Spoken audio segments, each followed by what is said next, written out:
लाखों चलने वालों में कितनों को गिरा दिया, आगे बढ़ने लायक नहीं रखा। इसी मन का खेल है। तुम अपना जीवन प्रभु के चरणों में न्यौछावर कर दिए। अब उनकी कृपा की बाट जोहते हुए मस्त रहो। हमारी अवनति और उन्नति का मूल है हमारा मन। यदि आप भी मन की सुनकर अपने आप को गर्त में पहुंचा चुके हैं, तो हमारे परम पूज्य गुरुदेव श्री प्रेमानंद महाराज जी ने आप जैसे बर्बाद हो चुके व्यक्तियों के लिए वापसी का बहुत सुगम मार्ग बताया है। चलिए उस मार्ग को जानते हैं। और ये मस्ती मन के निरीक्षण से युक्त बनी रहनी चाहिए। मन को ढील दिया ना जहां कि आज तो बहुत बढ़िया भजन हुआ, आज बहुत आनंद, वहीं निकल के फंसा देगा। यह अनुभव की बात है। आनंद की उमगन में इसके निकलने के चांस होते हैं। वो उसी जब साधक आनंद उमगन में होता है तब वो निकल कर किसी विषय में उसे बांध देता और उस आनंद को खा गया। जो आनंद उल्लास था अब वो पश्चाताप की आग जल रही है। अब फिर उसको लगता है इतने दिन मेहनत करने के बाद तो इतना हम चढ़ पाए थे, फिर मुझे गिरा दिया। फिर वो निराश होने लगता है। शोक, विषाद, दुख, क्लेश, कष्ट, संताप, भय, उद्वेग ये प्रदान करता रहता है। इसके सामग्री क्या है मन की? इसके अनुकूल चलोगे तो क्या देगा मन? कह रहे हैं शोक पक्का, पर पकड़ में तो है नहीं। ये बहुत खिलाड़ी है, खेल करके और ऐसे तदात्म में बैठा है। तदात्म में कि पीटोगे किसको? तदात्म, तुम्हें तदात्म कर लिया है। अब उसको दंड कहां से दोगे? दंड तो तब दे जब दृष्टा बने ना। वो तो तदात्म कर लिया है। अब जब कुछ नहीं समझ तो आज से भोजन नहीं करेंगे, उसमें कुछ फर्क नहीं पड़ना। वो इतना बलवान, उसको कोई फर्क नहीं पड़ना। तुम 10 दिन के बाद जब भोजन पाओगे तब तुम्हें वहां फिर खड़ा कर देगा जाके, जहां नहीं खड़ा होना चाहिए। ये सबसे बड़ा बंधन मन है। मन ही मोक्ष का कारण है, मन ही बंधन का कारण है। ध्यान दीजिए, जब आपने अपना जीवन प्रभु को समर्पित कर दिया, भगवत प्राप्ति का निश्चय कर लिया, तो अब तुम्हें मन से सावधान रहना है। और किसी से कोई दुश्मन नहीं है। कोई हमें भ्रष्ट नहीं कर सकता त्रिभुवन में। कोई हमारा किसी भी तरह से आनंद का नाश नहीं कर सकता। एक दुश्मन है, वो है मन। ये बहुत अनुभव की बात कहते हैं। जिसने मन पर सदैव निरीक्षण दृष्टि रखी वो आगे बढ़ गया। और जो आनंद में, सम्मान में, प्रियता में, वाहवाही में चूक कर दिया, वहीं मन प्रवेश करके माया में आपको नष्ट कर देगा। लक्षण मन के पास क्या है खजाने में? जब मन के आप अनुकूल चलेंगे, मन के अनुकूल, तो आपको क्या देगा? शोक, विषाद, दुख, क्लेश, कष्ट, संताप, भय, उद्वेग, ये आपको देगा। अगर आप प्रभु के अनुकूल चले, मन जितना आपको आकर्षित करे भोगों के, उसको डांट के उसकी बात ना सुनकर प्रभु के अनुकूल चले, तो इनमें से कोई भी दोष आपके अंदर नहीं रह जाएगा। ना आपके अंदर शोक होगा, ना विषाद होगा, न दुख होगा, न क्लेश, न कष्ट, न संताप, न भय, न उद्वेग, कुछ नहीं रहेगा। निश्चय, ये बात निश्चय समझ लो, सारा का सारा मन का एक खेल है। जो सब दुखी हैं, सब परास्त हो रहे हैं, सब जल रहे हैं, उसका कारण मन है। ये मन प्रत्येक श्वास यदि अपने प्रभु के सुमिरन में अर्पण कर दी जाए और मन की बात ना मानी जाए तो प्रसन्नता बढ़ने लगे। स्वाभाविक 2 बातें कह रहे हैं। पहली बात तो हर श्वास में नाम जप चले। दूसरी बात, मन की बात नहीं माननी है।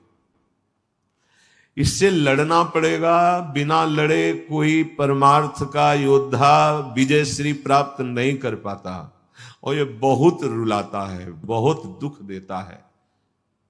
यही प्रतिकूल हो जाता है।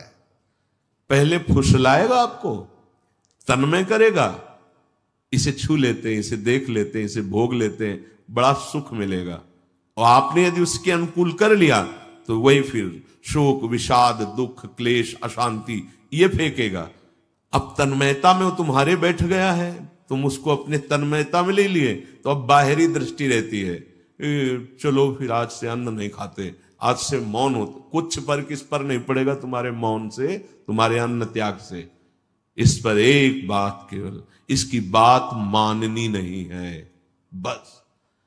हम ये सब करके देखे हैं, कई वर्ष अन्न जुबान में नहीं, आलू गुड़ जो मिला गांव, कुछ फर्क इस पे नहीं पड़ता, ये सब करके देखा है। बस चतुर सावधान वही जो हर श्वास नाम जप करके इसके खिलाफ रहता है। अब देख लो इसकी खिलाफत करना कितना कठिन बात है। मनोवेग है ये, इस वेग को जो सह गया उसको महात्मा, टूट गया वही दुरात्मा बना देता है। बहुत निंदनीय आचरणों से युक्त है मन। आप देख लो, अगर इसको सुधारना चाहते तो इसके खिलाफ कमर कसनी पड़ेगी आपको, जबरदस्ती इसको भजन में लगाना पड़ेगा और इसकी बात नहीं माननी होगी। नाम में बड़ी सामर्थ्य है। मतलब ये जो हम कह रहे हैं, अब कैसे तुम्हें स्थिति कैसे बताएं, ये बड़ी ऊंचाई से गिरा देता है मन। ये कोई छोटी मोटी शक्ति नहीं है मन।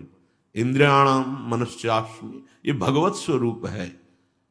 ऐसा खेल रचा गया है माया का, ऐसा रचना रची गई कि अगर इसका सपोर्ट ना करो तो जीना मुश्किल है।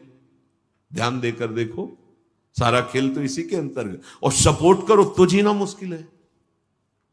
अब निकलो इस खेल से, निकलो तो परम पद मिल जाएगा। बस जिसने नाम जपा, हरिराम व्यास जी एक पद में कहते हैं, नियंता पतितन को हरि नाम। यही हमारे अंदर कमी हो रही है, इसीलिए हम हार रहे हैं मन से। हम इन सब बाहरी बातों को कोई महत्व नहीं देते। एक है, केवल एक, वही अनेक रूप रखकर तुम्हारे सामने आ रहा है, छुपा छुपी का खेल खेल रहा है। ये अगर मान सम्मान प्रतिष्ठा है, नाटक है माया का, कुछ इससे नहीं होने वाला। कोई इससे आत्म शांति नहीं प्राप्त होती, इससे आत्मानंद की अनुभूति नहीं होती। ये उपलब्धि ना मान ली जाए, हाँ कि बहुत ऐसा, ये सब स्वप्न है, स्वप्न है। वो एक जादूगर विविध रूपों में आके कह रहा है, पहचान, अगर मेरे मार्ग का पथिक है तो पहचान, मैं तेरे सामने हूं। तो पहचानना तो भूल जाते हैं। अरे बहुत बड़ा सूक्ष्म खेल है। जीत गए तो ब्रह्मा भी नमस्कार करेंगे, ये ऐसा खेल है। भगवत नाम में इतनी सामर्थ्य। हरिराम व्यास जी, नियंता पतितन को हरि नाम, उचरत ही मुंह कुचरत कलिको, खोज न राखत श्याम, नियंता पतितन को हरि नाम। यदि श्वास श्वास, दो बातें भी पीछे बहुत ध्यान से सुनना। मन की बात नहीं माननी, इतनी सामर्थ्य आपको कहां से मिलेगी? बोले श्वास श्वास नाम जप करना होगा, इसी से विजय होगी। मन की बात नहीं माननी, वो हर समय विषय पेश करता रहता है। जैसे आप किसी होटल में बैठे हो तो पर्चा दे देते ना, आप बोलिए इसमें से क्या चाहिए, ऐसे हर समय पेश करता रहता है। पूरे त्रिभुवन में इसी का शासन चलता है, मन का। क्या चाहिए? आपने अगर किसी में भी दस्तखत कर दिए, शास्त्र विरुद्ध आचरण है तो गिरा देगा आपको। बहुत होश में, बहुत होश में। वो होश तब माना जाएगा जब हर श्वास आपका नाम चल रहा है। जीव ही नाम आपकी जिह्वा में हर श्वास चलेगा तो मुंह कुचरत कलि को, ये जो कलि अभद्र वर्णत सहस, ये कामादिक दोष, इन सबके मुंह को कुचरता है हरि नाम। इसलिए और साधनों में प्रीति हो जाएगी, नाम जपने में नहीं होगी। और नाम जपने में हो गई तो आप जीत जाएंगे, जीत जाएंगे। हरस्य हरिनाम जपत जय। नाम आनंद प्रदान करते हुए आपको बचाता रहेगा, मन की चाल दिखाता रहेगा, उससे कैसे बचना ये युक्ति बताता रहेगा। खोज न राखत श्याम, फिर श्याम सुंदर की खोज नहीं करनी पड़ेगी। नाम चल रहा है ना, यही अब तुम धोखे में नहीं डाल सकते। किसी सूझ वाली आंख ने पहचान की, कण कण में झांकी भगवान की, मेरा प्रीतम सब रूपों में है। ये नाम आपको अनुभव कराएगा। नाम जप नहीं है तो कुछ नहीं होने वाला। बातें बनाने से माया का पर्दा नहीं हट जाएगा। बहुत विचित्र है, बहुत विचित्र। अच्छे अच्छे त्राहिमाम बोल देते हैं इस मन के आगे। हिमालय को उठा लेना सहज है, लेकिन मन को अधीन करना सहज नहीं है। नाम भगवान में इतनी सामर्थ्य है, वो तुम्हें सामर्थ्य देंगे कि तुम मन को अधीन कर सकते हो। कर तुम अकर तुम अन्यथा कर तुम, सर्व सामर्थ्यशाली भगवान को अधीन करने वाला नाम है नाम। ये ऐसा नाम है, इसे कोई भी चुरा नहीं सकता। चोर मध्य या मित्र, ब्रह्म गुरु दारा सुत आराम। चोरों के बीच में भी हो तो चुरा नहीं सकता नाम को। कोई मित्र हो तो हिस्सेदारी इसमें नहीं कर सकता। ब्रह्म स्वरूप होते हुए भी तुम जो दुख में डूब रहे हो, उसका कारण है कि नाम नहीं। गुरुदेव कृपा करके तुम्हें नाम दिए हैं, नाम जप में तुम्हारी प्रीति नहीं, इसलिए दुर्दशा है। मूर्तिमान ब्रह्म, मूर्तिमान गुरुदेव कृपा समुद्र है, अगर नाम जप नहीं है तो आप सुख का अनुभव नहीं करेंगे।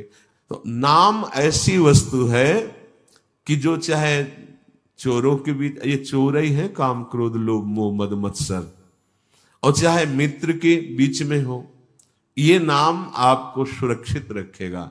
कोई भी आपको मित्रता के द्वारा नहीं फंसा सकता, ना कोई ठगी कर सकता है इस नाम की। ये ब्रह्म स्वरूप है, ये गुरु स्वरूप है।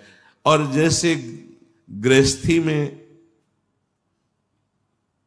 हर सुख पुत्र पत्नी आदि के द्वारा प्राप्त होता है, जिसने नाम को अपना सब कुछ मान लिया तो नाम सर्व सुख दाता है, उसको फिर किसी और की जरूरत नहीं रहती। जैसे घर परिवार में आदमी आता है, बच्चों के साथ हंसता खेलता है, उसे सुख मिलता है, नाना प्रकार की गृह सामग्री देखकर हर्षित होता है। उपासक के हृदय में सर्व सुख प्रदान करता है नाम। नाम नाम ही उसे पुत्र की तरह दुलार करता है, नाम ही पिता की तरह पालन करता है, नाम ही अद्भुत शांति प्रदान करता है। अघवंतन हरि बोलत ही भगवंत दियो निज धाम। चाहे जितना बड़ा कोई पापी हो, यदि हरि नाम उच्चारण करता है तो भगवान के धाम को प्राप्त होता है। पर बस ध्यान देना है, दो बातें, मन की माननी नहीं है और नाम छोड़ना नहीं है।